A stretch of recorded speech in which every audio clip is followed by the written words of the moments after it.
So you're checking out OpenSea. You've seen an NFT that you like the look of, but you just don't know whether you're paying the right price. You've got some options. You could go on Rarity Tools. You could set a stink bid with, trying to bring the price down. But how do you really know what that NFT is actually worth? Well, nobody really knows, but NFT Bank think they've got a solution for you, and that's what we're going to look at today in this tutorial. But not until we've had a word from our sponsor. Don't let DeFi interest rate volatility hold you back. With Notional version 2, you can lock in your rates for up to a year. Notional serves borrowers and lenders alike, so you can leverage up your crypto portfolio or build a fixed rate income stream on your assets on Notional's easy-to-use interface. With version 2 liquidity mining, LPs earn note token incentives, liquidity fees, and interest on deposits of USDC, DAI, ETH, or WBTC. Plus, LPs can even borrow against their liquidity for maximum capital efficiency. Notional.finance, stability and certainty now available in your crypto portfolio.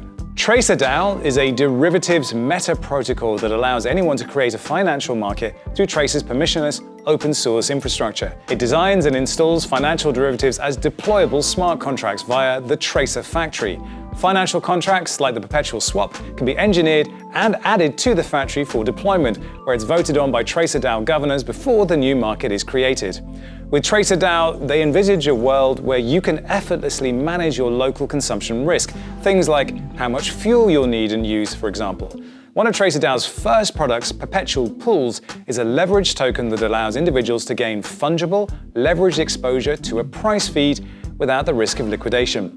TracerDAO currently has liquidity mining incentives for users to enter into leveraged positions on either BTC or ETH, and there are extra incentives to provide these fungible leveraged tokens to specific balancer pools, shoring up secondary market liquidity. So today's tutorial is all about spotting those underpriced gems on OpenSea, and we're going to be using a tool called NFT Bank. Now, ask yourself this: how do you go about pricing your NFTs? How do you go about figuring out whether something is good value or not? There's lots of different ways you can do this. Most people kind of look at the floor price and then work up from there. The floor price is great because it says the most paper-handed seller in the entire collection will sell for this, and that gives you a baseline to work from. But it's not particularly helpful because these collections are by their own nature defined by their rarity, and different rarity traits may be rarer but less desirable because they're less aesthetically pleasing, and so on and so forth. A lot of people use rarity tools.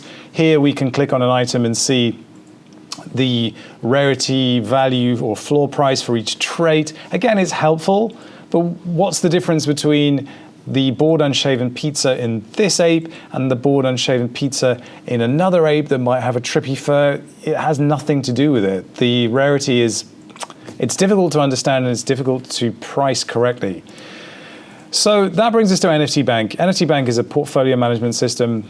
It's a set of tools to allow you to gain greater transparency or greater insight into your NFT collection. We've seen a few different tools like this pop up. There's IC tools, there's WGMI. NFT Bank seems to be positioning itself as more of a sophisticated tool. It's by a team from South Korea, and you can see down here they've got some strong leading investors. SoftBank, you say? No, it's not SoftBank, it's Tony Liu of SoftBank, but still, decent set of investors here. What does that ever mean? Well, if the tools themselves are good, then maybe it means something. So some of the key features of NFT Bank: they have a price search feature which allows you to discover underpriced listings, and it works off a price estimate model. And I know you're thinking, price estimate model, what? Well, I'm not going to go into exactly how they model stuff because honestly, my tiny little brain could not handle it. They have something they call the baseline model, and they kind of basically draw a line like this, and then they model sales around it, and it gives them a reasonably accurate kind of idea of where pricing may go. They say it's got about a 10% error rate, but if we jump out and actually have a look at the article itself, it goes on and on and on with some very sophisticated, very interesting graphs. I mean, honestly, I didn't understand it, if I'm being totally honest. And I'm sure a big brain that could figure out all this stuff would understand it, but I didn't. So all I can really say is that, well, it's a thing. as far as I go. I mean, look at this. Bundle imputation. This is the math required to understand whether a bundle is good value or not.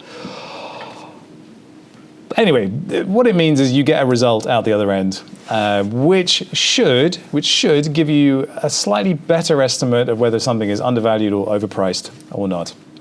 So basically, the problem that they're flagging is that rarity tools, as we picked out already, gives you relative rarity among a collection of 10,000, but that may or may not be directly correlated to price. And some traits are valued more regardless of rarity. Again, trippy fur, for instance, which can be traced if past sales data is used. So what they say is we can look at how people have bought and sold these items and start to determine whether they're more desirable and therefore should be priced differently to their absolute rarity, if that makes sense. So we can see, gold fur or trippy fur for apes is clearly a desirable trait, pushing the price of those traits up relative to the absolute mathematical rarity of those traits. So the feature we're going to look at is this price search feature on NFT Bank. And what they do is they use past sales data to calculate a price estimate for each NFT and compare it with the listed price to detect which listings are undervalued. That's basically it. So the next best thing we can do is just jump straight in. Actually, there's some more tools for NFT Bank, but let's go and have a look at the price search feature right now. We can actually go and look at Bored Apes just for fun and see how it compares to the listing itself. So here is the deal of the day. So this is a Bored Ape, number 572, with an estimated price of 80 ETH, and it's being listed for 65 ETH. And they're saying that according to their price modeling, this ape is 25% undervalued. So what that's saying is you could get this ape for 3/4 of the price that it's probably worth. And when we say probably worth, again, this is a statistical model. It's not absolute. So let's do something fun. This is ape number 572. And it's saying the estimated price should be 80 ETH. So we can go and actually look at ape 572 and see where it ends up. So the fur